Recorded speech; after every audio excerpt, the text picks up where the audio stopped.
Coming up on today's show. Are we talking about someone now who could be the next one on the list to be world class alongside of Kane, Haaland, Mbappe, that sort of level? Do you think Isak plays wide once he gets back fit and strong? Or do they cash in? I don't care what anyone says. Say what you want about tactics or whatnot. Tactically, he got it right. Yeah. Like, it hurt me today watching Man City. It hurt me to the core. Ooh, hang on a minute. What's going on behind you? What's going on there, Micah? Did you reminisce there to Mario Balotelli coming around your house?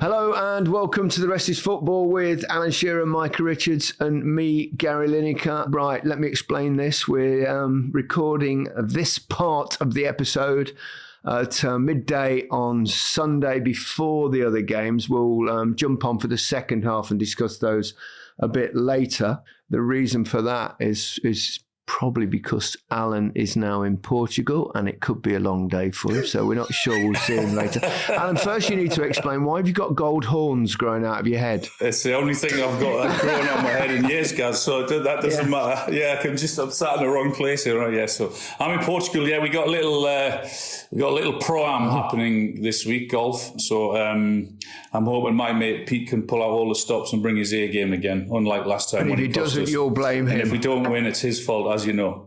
So I'm here for a few days and see what happens. But later on, I'm not sure where I'll be or what I'll be doing, but I am having a drink this afternoon. So thanks for covering for me later on. Are you and Pete sharing beds again? No. Pete said Pete's got his own bedroom this time. It's all right. For Pete's sake. Where are you, Micah? You're working today, aren't you? Yes, I'm just in London, about to head to work in about 45 When you minutes. say to work, where are you going? Super Sunday. Super Sunday, yeah. Sunday for Sky. It's not real work, is it? It's not exactly a coal mine, is it? It's not real work. It's definitely not real work, lads. It's not. It's enjoyment. Let's call it enjoyment. You know, I went to watch a game. Yeah, I went to QPR. I went to Loftus Road. Why? To watch QPR Coventry. What's happening with Coventry? What's happening with them? A friend of mine, Giles Corrin, invited me, and I went with my friend JD. A bit of lunch before, and then watch the game. It's quite close. QPR won as well. Played quite well. Coventry were poor, going through a bit of a sticky spell, like most teams do at some point. But it was a giggle. It was fun, and everybody. I sat in the crowd as well, so it's quite, and everyone was lovely. Lineker's a wanker. Lineker's a wanker. Funny enough, I didn't get any of that. I did when I played there. I got a lot of that, but. I feel sorry for the two blokes sat behind you then. They had a fucking great view of those lugs. That's erism, Al. That's not allowed these days. Hey. That's not allowed. I tell you what, though, every walk into the ground, you go with all the supporters, and every single one of them are going, "What are you coming to watch this for? It's terrible. It's going to be terrible." The fans, the pessimism was, but it was really good atmosphere at the end. It was a lot of fun. This episode is powered by Fuse Energy. Winter is all about energy. Switching on Christmas lights, warming your home for a cozy night in, keeping the TV on for all the festive fixtures. And Fuse keeps things simple thanks to their fixed rates, cheap tariffs, and 24/7 support. Better yet, Alan, Fuse is the fastest growing energy company in the UK, and you can play a part in building the infrastructure for clean, affordable energy by referring land to Fuse for renewables development.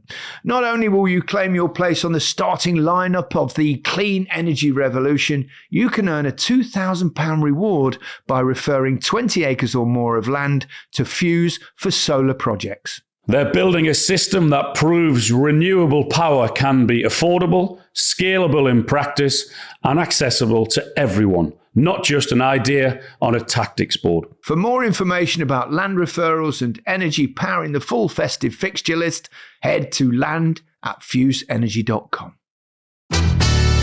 Right, let's talk about the first bite delivered by Uber Eats. And, I think the man with the most bite yesterday was Ekitike, wasn't he? As Liverpool played that brilliant game against your team, Newcastle. Al. Yeah, a bit like on Jekyll and Hyde, Newcastle. You just don't know what to expect from them. And he changed it again, which is totally fine, obviously, and because they went with 3 at the back in Paris on Wednesday in the Champions League, went back to a back 4 yesterday. I don't know whether they had injuries or not, because Bottom was on the bench, and I heard him say afterwards that he couldn't have played anyway. But yeah, changed personnel around again, and I thought the game plan worked really well for about 35 or 40 minutes because we looked dangerous on the counter-attack.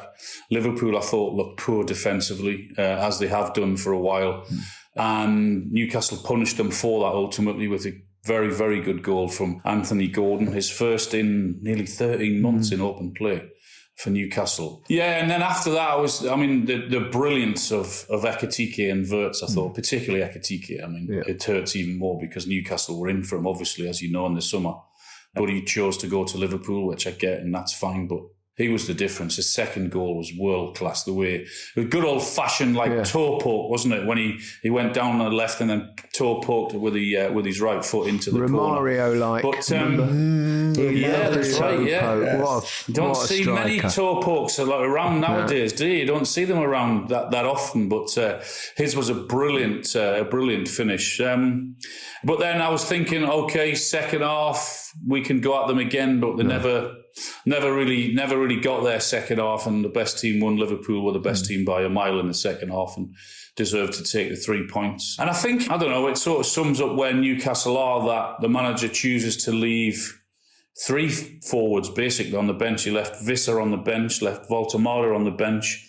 Osula was on the bench. I don't know, what's that, 135, 140 million quid's worth of talent. And you go into it with a guy who hasn't scored for nearly 13 months in open play. So it tells you where Newcastle are with their forwards at the minute. Did it make you feel a bit like, if only we'd have had Ekitike? I mean, he does look, we'll discuss him now, he does look the real deal, doesn't he? What are you laughing at, Micah? I can just see your shoulders giggling away there. What's up with you? No, I think you summed it up perfectly in terms of Newcastle and Liverpool. Newcastle, I thought there was electric. They looked a joy to watch. And then Gaz has brought it around to Ekitike, and there was rumours that he was going to Newcastle, wasn't there? It didn't quite happen. And then he goes to Liverpool and puts in a performance like that. And Gaz just said the real deal. Are we talking about someone now who could be the next one on the list to be world class alongside of Kane, Haaland, Mbappe, that sort of level? Ooh. Well, you're getting a bit excited there, aren't you? I mean, he's a really, really talented player. There's no doubt about it. But it's a bit early to say he could be in that bracket. I mean, those are incredible players. But talent-wise, fabulous. Yeah, Newcastle, I guess it hurt a bit more because without doubt they were in for him before all the Isak situation was there, you know. So he's a great talent. His second goal was fantastic. I mean, it was the way Liverpool broke, and then particularly the way he 1v1 with Malik Chow, and then he didn't have time to hit it with his left foot, because if he had swung it with his left, then the defender would have got to him. So the only thing he could do was do that little toe poke, what he did, and it was a world-class finish, and he was the difference. Him and Wirtz, I thought, and the understanding.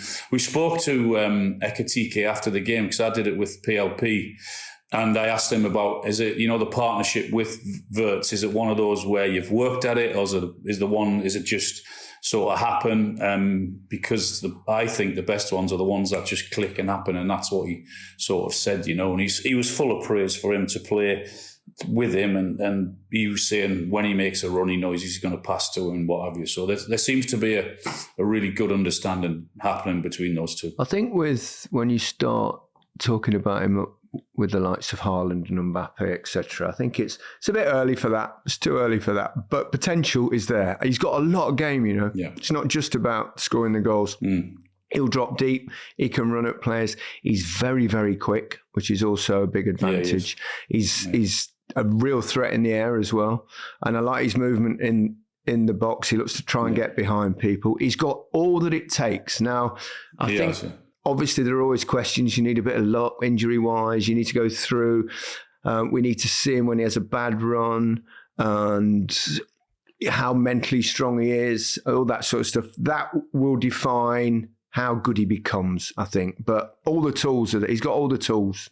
He missed the easiest one, didn't he? He missed for his hat-trick. I mean, he had one in the first half. He got in between his feet. Yeah, he had that little dink in the first half where Nick Pope stood up, but then when he went through and sort of mugged Dan Burn in the second half, 1v1, and he just couldn't sort it out. But yeah, he's a real talent without doubt. Class. The reason I asked is just you two strikers, and you look at different, and I agree with you. I don't think he's there yet, but when Gaz is talking about all his attributes, and he's going to be at Liverpool, who are always going to create chances. Yeah. He's going to do well in European football because Liverpool always do in the Champions League. And I just feel when we talk about Mbappe, he started on the left, now he's playing more central. Kane took a little while going on loan for a couple of years, but then Ekitike's come into the Premier League and hit the ground running. Yeah. So if this is him at the start, with the teams he's going to be playing in, he definitely could be. That's 10 Premier League goals.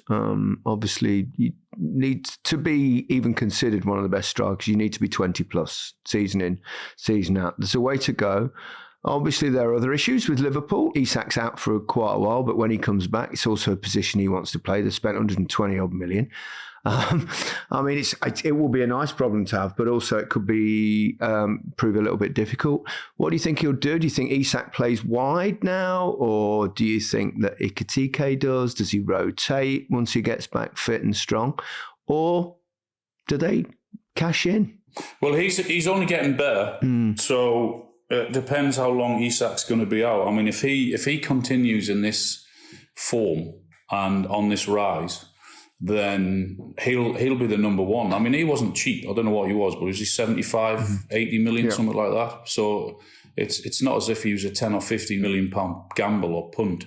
So if he continues on the rise, then try and get him out of the team, If he does, then it'll be him and whoever fits in with him. What about the comparisons with Fernando Torres that I think, because a lot of people suddenly have been making, I think Steven Gerrard mentioned it, which probably was the catalyst for everyone having a view on that. I don't see that necessarily myself. I see it in some aspects of it.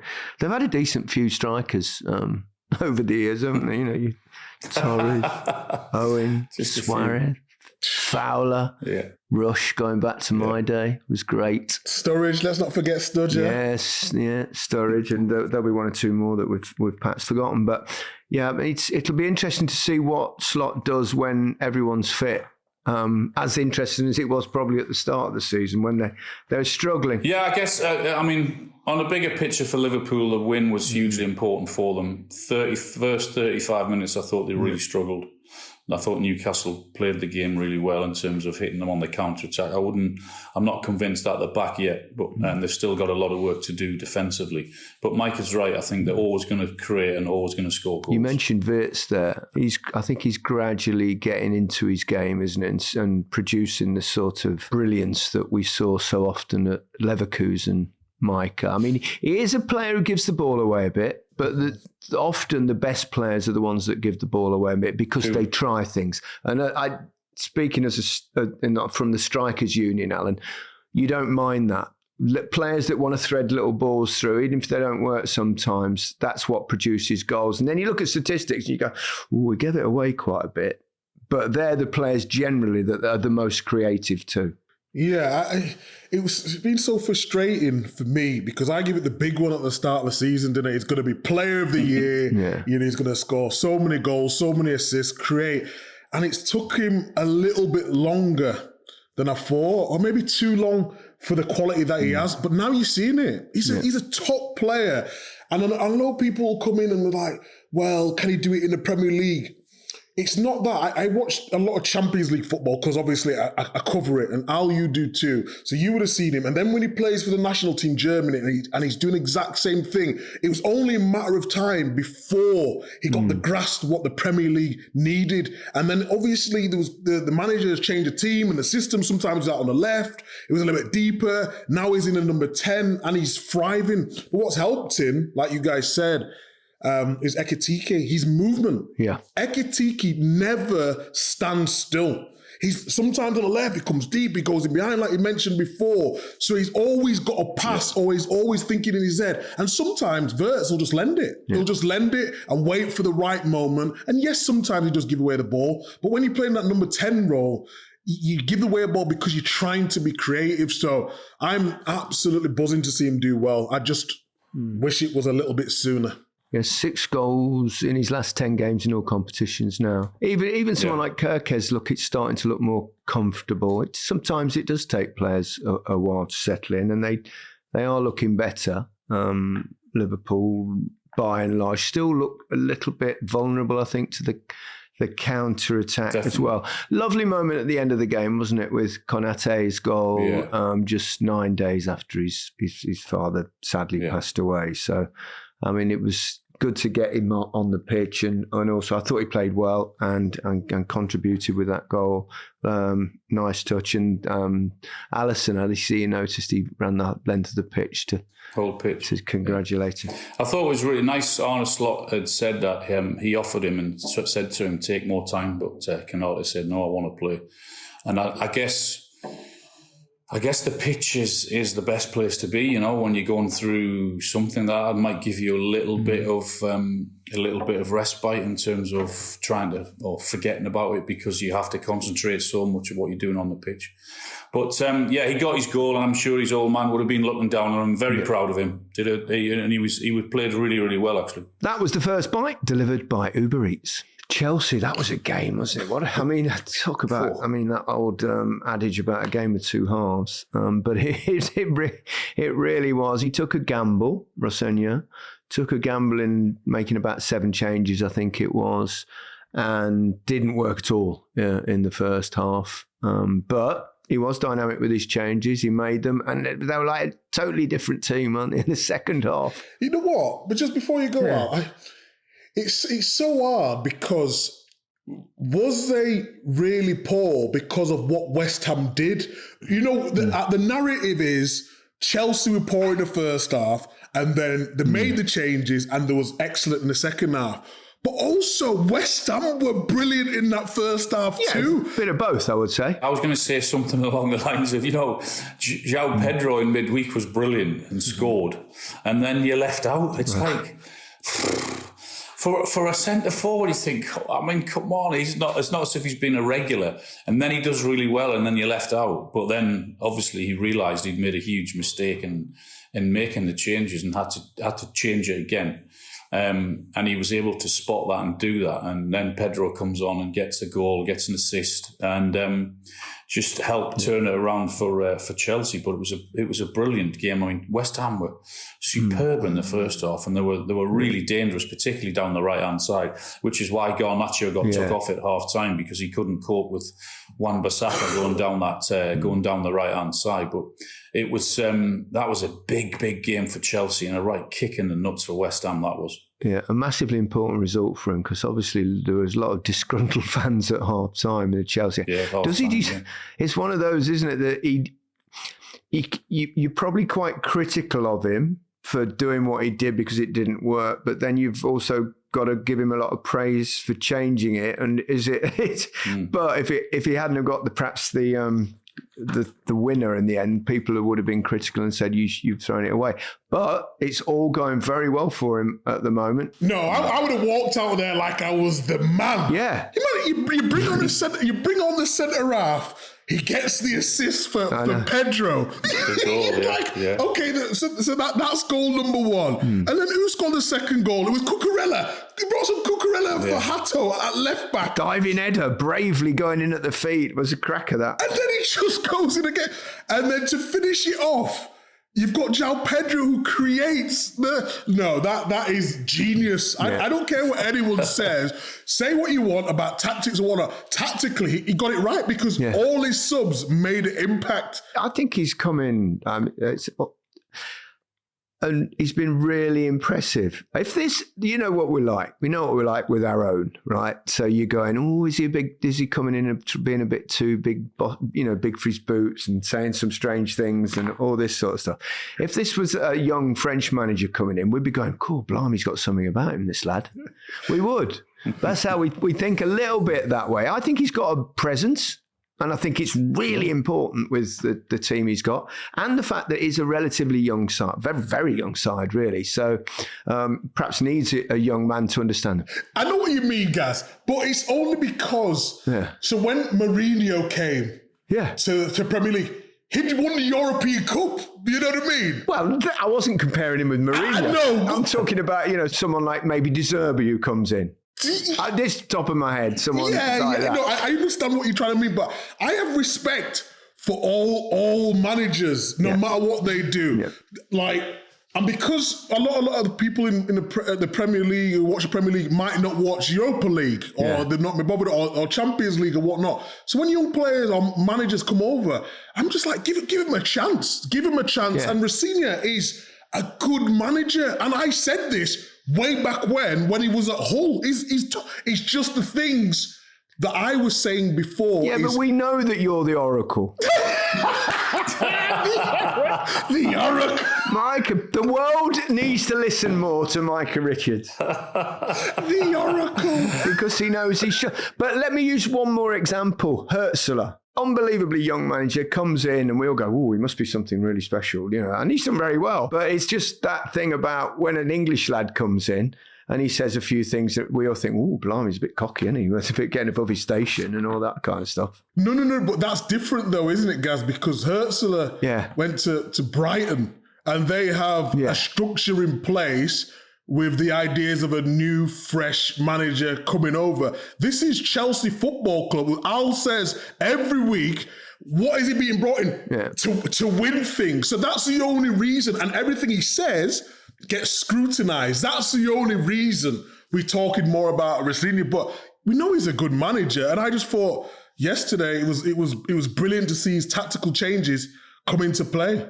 Yeah, he's had a really, really good start, hasn't he? Well, he's only the fourth English manager, while we're on that subject, to win his first 3 Premier League games in charge. I tell you what, if you can get these 3... No. I tell you what, if you get one. So what is it again? The first? To win their first 3 Premier League games in charge. It was on the screen yesterday. While the game was on. And when you look at it, I was sort of half asleep thinking, I should know that because that's definitely going to come in a quiz. I mean, there's one that you'd probably have a guess, English managers that have done pretty well over the period. Oh, it's... it's the Leicester manager, Shakespeare. Craig Shakespeare, who sadly passed away a year or 2 ago. He's in that. I saw that, yes. He was one of them, and there were two others that have done it. One's from way back when, Al. I can't remember the name. 1992, one of them. 1992. August, start of the season, 1992. That was the first when the Premier League started, yeah. It was for a team like Coventry or someone like that. It was some. Who was a Coventry manager back then? Bobby Gould. Yes. Was it? Yeah. And the other one was, well, let's put it this way: if someone does lose the job, we'll give it to them for the rest of the season. Big Sam Allardyce did it, in 2001. But you couldn't get a more encouraging start, and absolutely, I think essential that he got a start like that because it gives you a platform, doesn't it? It gives you a little bit of leeway, if you like. Yeah, and also for him, I guess, because he's how young he is and hasn't.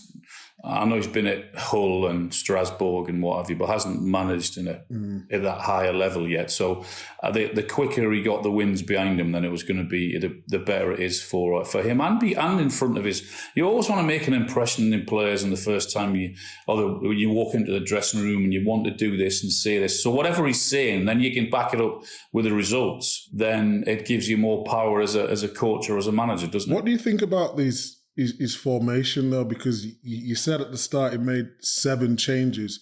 So someone like Enzo Fernandez, I think he's got the highest XG of all Premier League midfielders. Yes, he has. But he's playing a little bit deeper, and Cole Palmer's playing in the number 10. Would you move Cole Palmer to the right and play Enzo a little bit higher, or would you stick with what you have now? Oh, don't forget Esteval, but I think he's had to go back to Brazil. Neto as well. Gittins played the other day. Where do you think he fits in. You got some options, haven't they? Yeah, they have. It's like unbelievable, aren't they? Yeah, it's like you have to get Cole Palmer in that team somewhere. Yeah. Obviously, there's no doubt that it's for me. It's him and 10 others. But would you play him from the right where he was so successful, or would you play him centrally in a number 10? Depends how you want to play, isn't it, as well? I mean, Palmer can play in either of those roles quite comfortably. I mean, when he played in the Club World Cup final, he was sensational on that right-hand side, wasn't he? He caused PSG all sorts of problems. He plays with a real intelligence and the way he floats around the ground. It's probably really good for Rossegna to have the options to do either. I don't think you go, right, he's going to play in the 10 for a long period of time now. Then football's like that, is it? You just suddenly go, actually, maybe for this game, you'd be better off on that side and we can push Fernandes a little bit further forward. But they're strong in those two, because Caicedo and Fernandes in there, aren't they? They're tough. They're good players, really good players, yeah. Don't forget, they've still got Lavia to come back as well. Yeah. I saw something he's not played 90 minutes football since he's been at Chelsea. I know, Is that right? Wow. Which is mad. Up to West Ham, I think they've shown enough in recent weeks to give you some sort of encouragement as a hammer. I mean, it would have been a big blow losing that, because they were so good in the first half. If they do stay up, it'll probably largely be down to Jared Bowen. I mean, I know it was a slightly fortuitous goal yesterday, but it was still a very good ball in. Since the start, actually, of 2023-24, only Mo Salah, Erling Haaland and Ollie Watkins have been involved in more Premier League goals away from home, which I always think is a good sign, a player that can score away from home, not just at home. He's got 29, 18 and 11 assists. If they do go down, though, I think there'll be quite a few clubs in for him. Yeah. That was also a big result, by the way, for Forest and Leeds and Palace, with Chelsea winning as well. Oh, I bet when at half-time they were going, oh my God, we're in trouble here. Yeah, absolutely. There's no doubt about that, yeah. But yeah, he's been there and carrying them for a while, hasn't he, Jared Bowen? Yeah, he's a quality player. But he had a little bit of frustration with the fans. Remember earlier on in the season? Yeah. But he sort of put that behind him now, and he carries this team, doesn't he? He really does in the big moments. Mm. It's difficult. What are they 5 points adrift now, Gaz? 5. See, because you always think Leeds are going to pick up points now. Forest. Having said that, it takes us on to Leeds, doesn't it? Oh, I've got my notes here, actually, in my notes just to remind me where we're going to go. And it says at the top here, Leeds 4, Arsenal 0, Harry. Fuck you guys.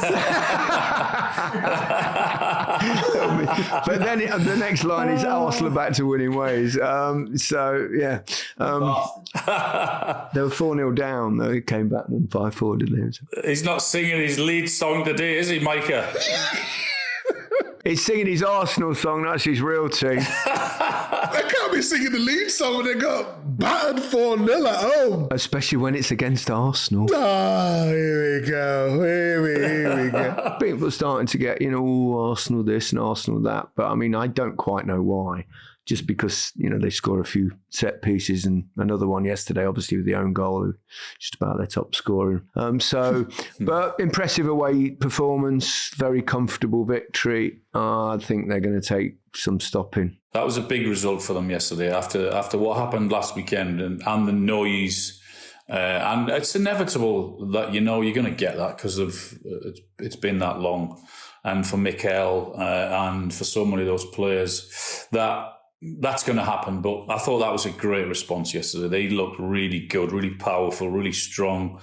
Tough place to go because that crowd, even at 2-0, the crowd were going crazy at Leeds, weren't they? And if Leeds had got the next goal, and you're thinking, what's going to happen? But they just got the third and the fourth, and the subs they brought on, Arsenal. I mean, they bring Jesus on. Is it Odegaard they bring on? Martinelli they bring on? Is it? I know. So strong. Incredible. So they're really, really strong. I thought that was a big statement from Arsenal yesterday. Yeah. I've got their run of fixtures as well. 6 of the next 7 games against teams that are not in the top 6. So they go Sunderland at home, Brentford away, Tottenham away, Chelsea at home, that's the one in the top 6, Brighton away, Everton at home, Wolves away, Bournemouth at home. So, I mean, if they continued that kind of form, they could create a bit of space at the top. But we know in football, particularly in the Premier League, you can lose against anybody, I guess. Of course you can. I keep saying it. It's going to come to that game in April. Arsenal have got to go to Man City. And if Arsenal beat Man City there, then that's when it's over. All these people saying, well, it was a statement win. Totally agree with Alan. But there's still so many games to go. If Man City win this afternoon against Spurs, it's back to 4 points. And they keep it within that until they play each other. And then there's a couple more games after they play. It's going to be, I think it's going right to the wire. I do. And what happens if City don't win tonight then, Michael, or later on? Well, yeah. They haven't got a good record there, have they? They've not got a good record there, Alan. You are totally right. I think Pep's lost 8 times to Spurs, the most of any team, if my calculations are correct. Someone's been doing their homework. Glory, glory, Tottenham. There you go. Arsenal actually they've only got 3 more trips outside London now. Really? The rest of the season in the Premier League. Brighton, Wolves, Man City, the one you talked about. But it obviously will depend on that game against City, but it'll only depend on that game against City if there's a small gap. Correct. It could be a large one by then. And City need to find a little bit more consistency. Don't forget Aston Villa. Yeah. I think you're right. Everyone's forgetting Aston Villa. But they're a good side. Couple of new signings as well. Yeah, but don't forget we're recording this before Villa play today. this little bit here, everyone could be going, what do you mean they just lost 5-0? What do you mean? True. Great. I can't do any accents. Interesting goings on up front for Arsenal from having no one score, none of their strikers score, I should say. Suddenly you've got Gyökeres getting a couple of goals in a couple of games. You've got Jesus has come back and scored a few. Now Havertz is back playing again. So all of a sudden they've got options in that position and different options as well. Gyökeres went through yesterday again and missed a big chance, didn't knock it past the defender again. I was thinking, come on. But then to be fair to him, he did get his goal and finished that off really well. Yeah. Jesus coming on, his goal was brilliant. The way he sort of moved the ball backwards and forwards and bent it in was a great finish. So yeah, it looks as if it's they're all coming back or being fit anyway. At the right time for Arsenal. I do think they'll go into Ellen Road. Leeds try to play. There they go. And they're open and they will attack you. Arsenal are going to have more difficult games, I would say, where teams do go in that low block. I think the result was massive for Arsenal's confidence, but I don't think it told us a lot about breaking down low blocks, you know? That's still to be seen. And if they can do that, then yeah, they're on the way. What is the best way, do you think, to break down low blocks? Because it's not easy. As a forward, and it's been a big topic, hasn't it, over the last sort of week or 10 days or so, is that, maybe less goals because a team's sitting deep and having that low block. Find a way. Find someone who can make that killer pass. Find a forward who's going to make that brilliant run when crosses come in. The best players do it.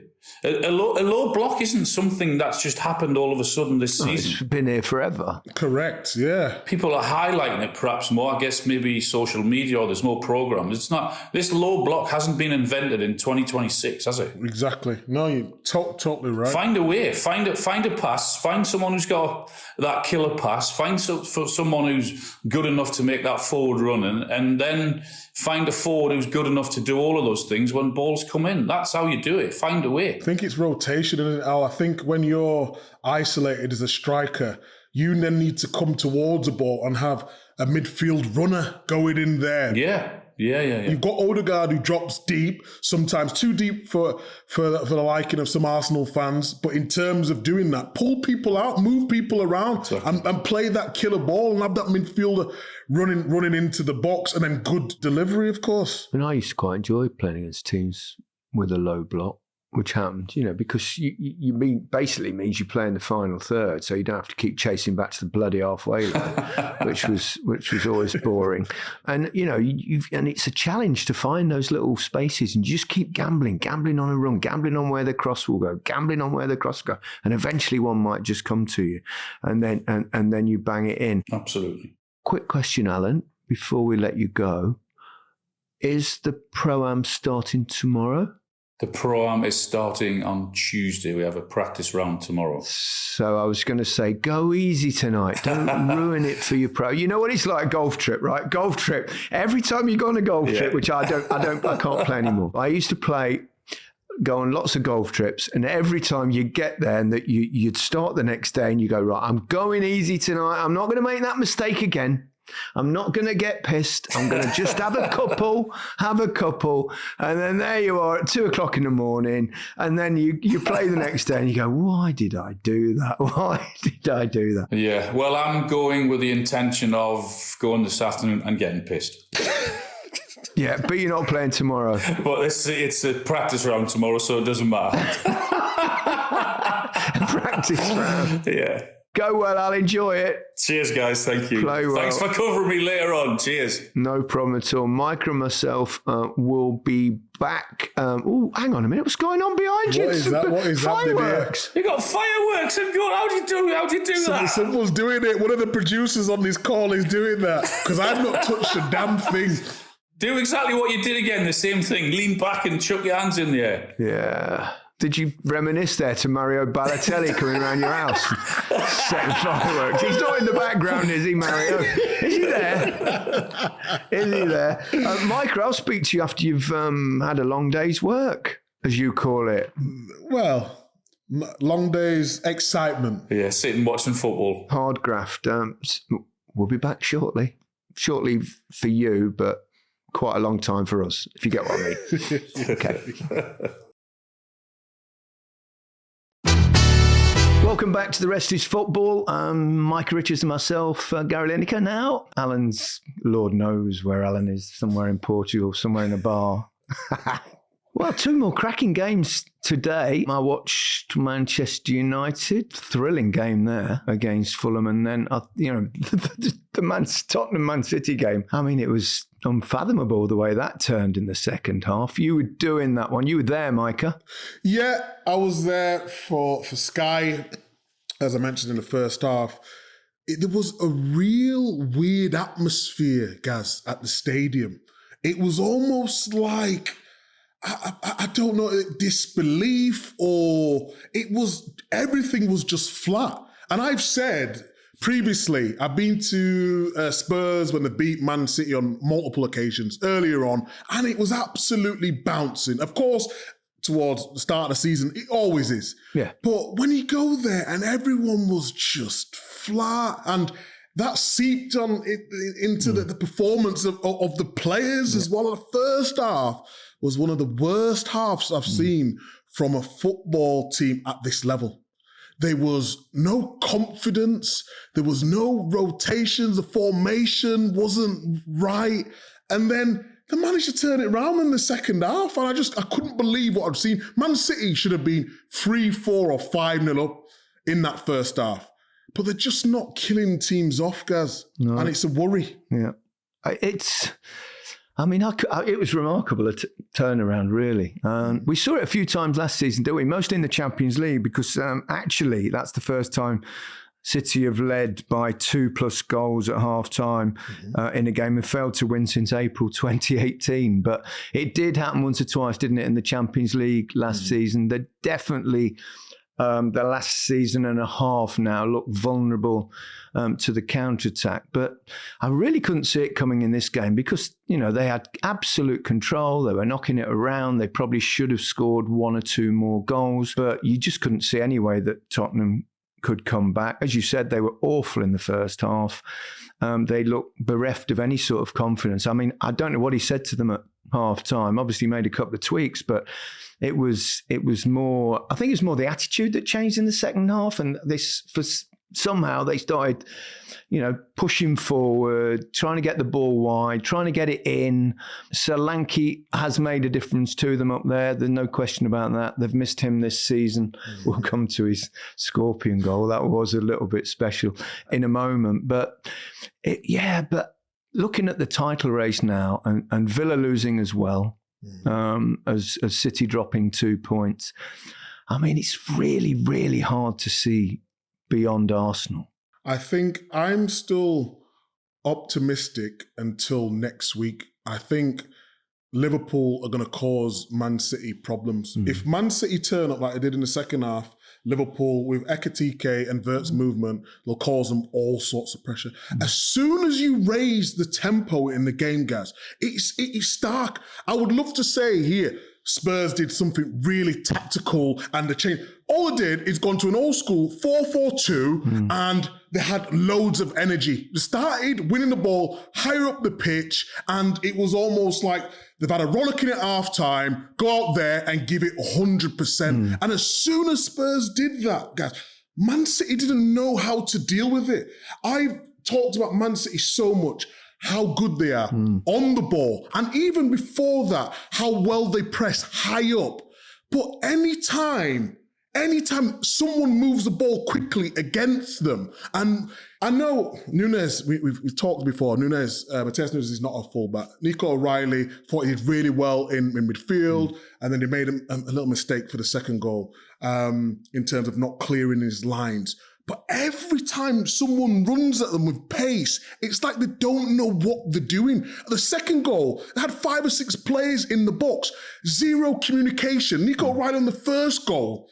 I don't know, it's a bit of I feel like I'm ranting, but for a team who have accomplished so much, to be then get Mark Gain, who I actually thought at times he played really well in the game, but decision-making from the back four is not good enough. I've talked about the midfield and the lack of protection. We know how Man City are going to play, and you know you're going to be exposed to a counter-attack. But today it wasn't really that, although Solanke was making really good runs, it was more about communication on the goals. Who's going to fill into what? How are you going to push? Are we going to jump together as a team? Are we going to stop a cross? All those things that Al always talks about, that's what Man City are lacking at the moment. I absolutely agree. And it's not entirely just defensive problems. It's the first time in nearly 20 years that they haven't had a shot on target in 3 successive games. Not in the second half of 3 consecutive games, which is a mad statistic. That is, it's really mad. Yeah, it's hard to understand entirely why. Obviously, this is a very different team now than they had 2 years ago when they completed the 4 in a row. There's a lot of changes, a lot of new players. Obviously, they've spent an absolute fortune on bringing a lot of talent in, but it's certainly not gelling at the moment. And when you consider the overall title race, I mean, Arsenal, really good win. And even on their bad days, they generally grind out a result. They don't concede many goals. They'll cause you problems from set pieces, as we all know. But looking at it now with that lead and the way City is so inconsistent in terms of their performances, but their performances in one game. They can play great in one half and then really badly in the other. So it's hard to see them suddenly changing that and winning every game like they've done in the past. When they were going head to head with Liverpool. It's really, you can't see that happening. Obviously Villa lost their game. I honestly, I'm not saying it's done, but I'd find it very, very hard to imagine that City could come back from this. Because Arsenal have got to drop quite a lot of points, and City have got to win pretty much, 90% of their games, I would say. Yeah, in terms of that, I wouldn't rule them out just yet. And this has got nothing to do with my ties. Like I said before, I think it's a Liverpool game. Because I always go to that game in April, and I still stand by that Man City against Arsenal at home. And if that was 3 points in that game, if Man City draw against Liverpool and Arsenal were to win next week, remind me of their fixture, please, guys. Arsenal's next week, Sunderland at home. I mean, Sunderland are a very good side, performed very well this season. But if Man City were to draw and Arsenal were to win, that's when I'll concede that the title is over. Because like you said, just getting the run together and then still Champions League and all these sort of things married in, it's frustrating. And we talk about, do you like Arsenal? It hurt me today watching Man City. It hurt me to the core thinking, what is going on? Normally they have the answers. And when a team used to attack them before, guys, what they used to do really well is just starve the opposition of the ball. So even if you're not going to score a goal, kill the game by keeping the ball. They're not even doing that anymore. And also, Micah, that incredible ability to immediately win the ball back when they lost it in really high areas with amazing energy. Yeah, they're way off. They're way off where they were. They really are. Arsenal have got a reasonable run of fixtures coming up, and what stage do we talk about the quadruple? Ooh. Well, Man City have got Newcastle on Wednesday, haven't they? And then Arsenal, Chelsea's on Tuesday, I believe. If they get to the final, I mean, people have been saying it all year. If you don't concede that many goals, I mean, it's going to be difficult. I think Arsenal are very suited to Champions League, definitely. I wouldn't say they were suited to the Premier League because there wasn't scoring loads of goals, but they're keeping loads of clean sheets, got a good defence. But you think at this time of the season... Can I ask you a question? Why don't you think they're suited to the Premier League? I mean, because of this, watch the game. There's an eye test, isn't there? And then there's the stats. And the big thing for me last year was, could Arsenal get a striker to take them to the next level? Or we looked at that position on left-hand side, and your left winger, was Martinelli good enough? They brought in Eze. Madueke's done really well. So you're thinking for Arsenal, historically, I would say, you would need someone who scores 10 to 15 goals to get them over the line. As long as they perform the same way, good defensive structure, good in midfield, just someone to help out Saka. That was the narrative. So I think they've found that player. Well, he's called own goal. Own goal. So you look at Gyökeres's his numbers and you're thinking, ooh, that doesn't look like it's enough to get them over the line. But other teams around them are not doing what they're supposed to be doing. Man City dropping points, Villa dropping points, Man United falling off, although they've bounced back from earlier on in the season, and then Chelsea having a new manager. So all the things are falling in their favour. But now it looks like with Havertz coming back, Jesus coming back and scoring, Gyökeres getting a goal, they could just share out the goal. So now I would say, yes, they are in pole position. And I believe it now because of the strength and depth they have in the squad.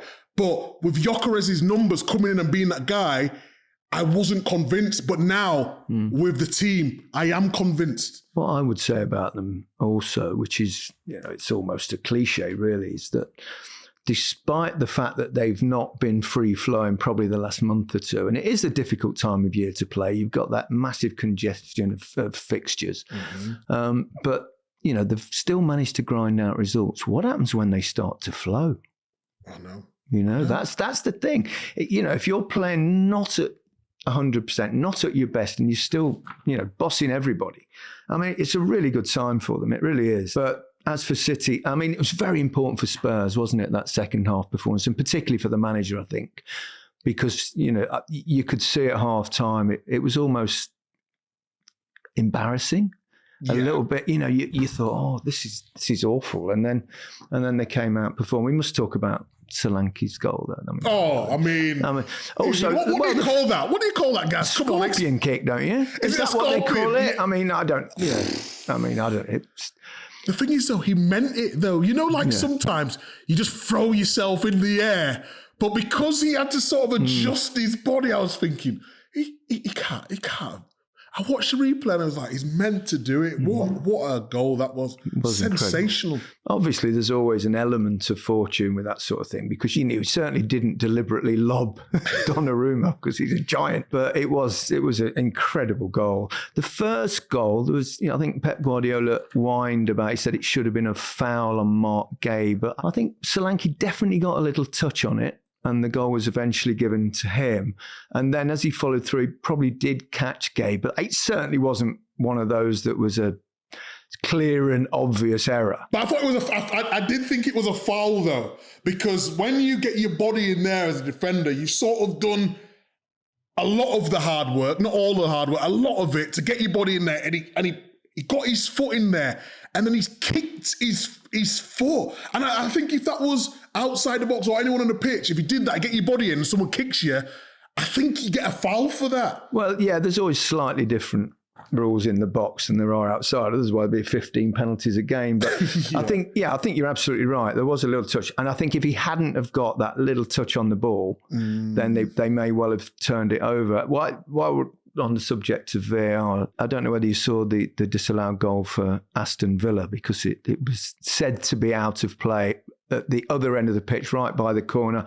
They broke away and scored. I mean, really? I don't think there was a definitive angle. That it looked like it might well have been out of play, but there was definitely no proof. And I think for something like that, particularly as it's so far away from actually where the ball went in the net, I thought that was really harsh on Villa personally. Yeah, I did. Although Brentford defended really well in that game. Yeah, 10 men. But there was a little, I think it was Rico Henry had basically said, he put his arms up like it had gone out. So maybe that's why they went back and looked at it. But I totally agree with you. Unless it's definitive, can you make that decision? Because that was a difference. Brentford down to 10 men. Don't know if you've seen it with Sharda getting sent off as well. But yeah, I mean, Villa will be kicking themselves because you expect them to win that game. Are Man United in the title race? I mean, what a great start for Michael Carrick. A bit like Liam Rosenia as well. They both started really well. I think it's great for Michael Carrick. You can see, I mean, for them to equalise and then come back and bag a winner, it was... I mean, it's great. It's a real lift for that club, the way that he started, isn't it? You know what, guys? So there's, obviously I work with Roy Keane and I work with Gary Neville. Respect them greatly. And their opinion on it is you have to get the best person for the job in terms of what they've done in the past. So they just want an out-and-out winner. Tuchel's been mentioned a lot. If he goes and wins the World Cup with England, I mean, that would be great for Man United. But I see a lot of people comparing him to Solskjær when I don't think it's the same. Carrick, I think he's got a little bit more than Solskjær. He speaks well. He's very calm. He did all the things that we were crying out for in terms of the system, playing players in the right positions, and they won 3 in 3. Not to forget his record before as well when he came in as interim. So I said, they've got a big conundrum with Carrick because how I see it, I feel he'll do really well. I think with Man United, the players coming back and the players that they have in the squad, they can definitely compete for Champions League. And that's why at the start of the season, I hired him higher up, even though it didn't work out with Amorim. So if he goes and gets him into Champions League football and then they're playing well and then he's very good in the press, I don't understand why he wouldn't be given a chance. I think I would like to see him as a manager because as long as he keeps this, so if he loses the next 3 on the bounce, I mean... Well, of course, I can't see there's any real point in doing anything before the end of the season. You need to, don't, like, you win 3 or 4 games and then you go, right, like everything with Solskjær, give him a long contract, all this sort of stuff. I think the sensible thing would be to see how it goes until the end of the season, because that's what he's brought in for. And then look at the situation. But he's done everything right so far. He's clearly a very cerebral guy. The way he played the game, you could see that. A very intelligent holding player. Most of the great managers, former footballers, are holding players. So it is a really, really good start. And obviously as well, confidence plays a big part. And as you quite rightly said, and we said it last week, that he's no longer putting square holes in round square pegs in round holes. And yeah, I they have got some talent in that squad, and the two signings, Gunnar and Mbumo, I think they've settled in very well. Bruno's now playing a little bit further forward. He got himself a couple of assists. And I was talking actually earlier on, I don't know why, with the lads, and talking about who are the front runners for Footballer of the Year. I mean, it's the 1st of February. It's a little bit early, but if Manchester United continue to go really well, and Bruno, I mean, he's 2 more assists today. That's 5 goals and 12 assists in the Premier League. Who else would you think so far? Obviously Haaland, if he starts scoring again, which he will. Declan Rice, I was going to say as well. Gabriel at the back. He's a fantastic defender. So there's no one obvious at the moment, but he's a bloody good footballer, Bruno Fernandes. He's top. He's a top player. The manager's played him in the right position, and he's shining. And even when United weren't doing great, he always stepped up with something. I know we've talked about him being petulant with his swinging of the arms, and it's not, especially as a young player coming into the squad. Sometimes he makes a pass, he's made a mistake, and he's got his hands up, and he's passionate, and I get all that stuff. Yeah. But what that does, Gaz, though, I agree. It brings attention to somebody else because he can get away with it because he's so good. That's what, Yeah. That is a weakness, and I think it's one that he recognises himself. He's talked about it, hasn't he? But he's a good player. The other one I want to talk about is Kobbie Mainoo. He's come back when we were all going, what? I mean, he was such a good footballer. I mean, he was arguably England's best player at the last tournament. Now he's back in the starting lineup. I thought he played very well again today. He'd have to be in the running, wouldn't he, for one of those, pivot kind of players? Yeah, definitely. And it's just confidence as well. You know what I like about this more than anything, Gaz, is there was a lot of pressure on him going back into the team. So, especially with what his brother put, the T-shirt, Free Kobe and all that sort of stuff. All eyes would be on him. Yes. So it's immense pressure going in that. And if he has a bad game, everyone could say, well, that's why you're not playing. So he had to, just manage his game, and he's done it really well because he's a good player. And you know what? We have to give a shout out to Casemiro as well. Absolutely. Because... Yeah. There was times when he was in systems and he got exposed massively. But alongside Mainoo, to complement his game, Bruno's always going to work hard, get back into position. And I just think, he's got the balance right of the team. Yeah, 8 goals in 3 games for Carrick. And, again, Arsenal, Manchester City and Fulham. And the other interesting statistic about United is that they've won all 7 of their Premier League games in which they've had less than 45% possession, which was also the case today. So by contrast, they've won just 4 of 17 league games when having 45% possession or more. So it just shows you that possession is not always everything. Nope, it's not. But you know what? This was a potential banana skin. Because again, the games that they'd won, everyone's talking about, let's see what they do at Fulham. They'll probably lose to Fulham at home. I know it took a late goal from Sesko. Really good finish. You mentioned the signings before. Which will also do him the world of good. Of course, it will. And it's good. It's good to see because if you look at what Carrick was doing at Middlesbrough, and I watched a lot of his teams, and you do your homework before when a new manager comes in and all that sort of thing. Carrick played really good football for Middlesbrough. The problem was he didn't get them up. So it wasn't about the football. The fans wasn't murmuring about the football. It was, and he's brought that to United. The next step is now. But with much better players who can probably play that way. Correct. And as long as he can close up the back door a little bit, I think he can do a good job. I really do. Yeah, probably not likely title contenders. Well, I mean, yeah. No, I jest. But Champions League would be a brilliant achievement considering where they finished last season. So what's the league table? So Arsenal, City, Villa, United, Chelsea and Liverpool. One of them will miss out. Yeah, we're top 5, won't it? It's difficult. It's difficult. City and Arsenal. You'd probably expect Villa as well, depending on fixtures and injuries. It was nice for them, for Tammy Abraham as well. Who would have been nice if he'd have been allowed that goal. Yeah, but it's a race for top 5. I think it'll be as well. That'll be interesting. Yeah, the top 6, I think, will remain the top 6. After that, you go Brentford, Fulham, Everton, Newcastle, and Sunderland. So, I think that they might break away a little bit. So, yeah, it's intriguing. It's just whether anyone can chase down Arsenal. I think that's probably the most interesting thing left for the rest of this season. So, we always like a bit of a title race. So, we shall see. Okay, Micah, you've had a long day. Get some rest. And we'll call it a day. I'll try. Yeah. Goodbye from me. And goodbye from me. Have a good week.